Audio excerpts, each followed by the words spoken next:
તો હાર્દિક પટેલના ઉપવાસનો 10મો દિવસ નેતાઓ અને પાર્ટીના આગેવાનો હાર્દિકને મળવા આવી રહ્યા છે ત્યારે કોંગ્રેસના પ્રદેશ પ્રમુખ અમિત ચાવડા પણ મળવા પધાર્યા હતા અને વિપક્ષ નેતા પરેશ ધાનાણી પણ મળવા પહોંચ્યા હતા। તો હાર્દિક પટેલ 25મી ઓગસ્ટથી તેમના નિવાસસ્થાને ઉપવાસ પર બેઠા છે અને પરેશ ધાનાણી તેમને મળવા પહોંચ્યા હતા અને તેમની તબિયતના સમાચાર પૂછ્યા હતા અને ખબર અંતર પૂછ્યા હતા। તો ઉલ્લેખનીય છે કે હાર્દિકના ખાનગી તબીબોએ હાર્દિકને હોસ્પિટલમાં દાખલ થવાની સલાહ આપી છે। બગડતા સ્વાસ્થ્યને કારણે હાર્દિકને ઘણીવાર હોસ્પિટલમાં એડમિટ થઈને દવાઓ લેવાની અને સ્વાસ્થ્ય સુધારવાની સલાહ આપવામાં આવી છે, પરંતુ હાર્દિક પટેલ દ્વારા એ સલાહ અવગણવામાં આવી છે। તો થોડા સમય પહેલા કોંગ્રેસમાંથી ભાજપમાં આવેલા અને કેબિનેટમાં સ્થાન પામેલા કુંવરજી બાવળિયા પણ હાર્દિકને મળ્યા હતા। કોંગ્રેસના પ્રમુખ પરેશ ધાનાણીએ પણ હાર્દિકને મળ્યા હતા અને પાટીદારોને મળી તેમને ખબર અંતર પૂછ્યા હતા હાર્દિક પટેલને।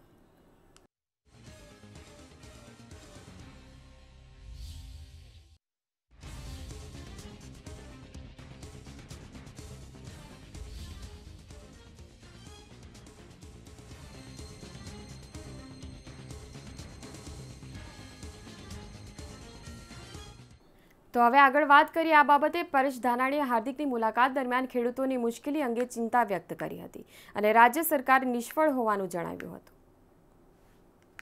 આ રાજ્યની અંદર સરકારના મુખ્ય પ્રવાહથી ક્યાંય પાછળ પડ્યાનો અહેસાસ કરનારી કોઈ વ્યક્તિ, વર્ગ કે સમૂહ અધિકારનો અવાજ ઉઠાવવા માટે અહિંસાના માર્ગે આંદોલનની શરૂઆત કરી છે, એમ છતાં આ છાવણીની મુલાકાત સુધી પહોંચવા માટે જાણે જેલની મોટી દીવાર તોડવી પડે એવી સ્થિતિ ભારતીય જનતા પાર્ટીની ગુજરાત સરકારે, હું સ્પષ્ટપણે માનું છું કે આંદોલનથી મળી હતી આઝાદી, આઝાદીથી મળી હતી લોકશાહી અને લોકશાહીથી મળ્યા હતા અધિકાર।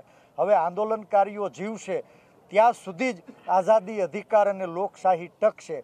માટે રાજ્યમાં ભારતીય જનતા પાર્ટીની 22 વર્ષની શાસનની સફરમાં કૃષિ બજેટ, કૃષિ સબસિડી અને કૃષિ યોજનાઓમાં સતત કાપ મૂકી અને ભારતીય જનતા પાર્ટીએ જાણે ખેડૂતોને મારી નાખવાની સોપારી લીધી હોય એવો વર્તાવ થઈ રહ્યો છે।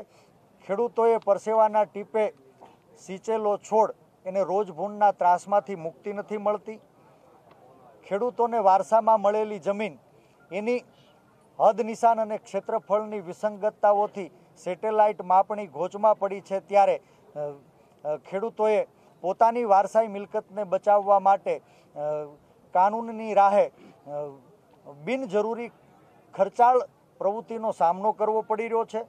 કૃષિ ઓજારો ઉપર કરવેરાઓનો બોજ લાદવામાં આવી રહ્યો છે। ભારતીય જનતા પાર્ટીના શાસનમાં સૌ પ્રથમ વખત કૃષિ ઉત્પાદનો ઉપર 5% પહેલા વેરો અને હવે જીએસટી વસૂલવાની શરૂઆત સરકારે સુકામે કરી। આજ નર્મદાના નીર ખેડૂતોના ખેતર સુધી પહોંચાડવામાં સરકાર સુકામે નિષ્ફળ નીવડી।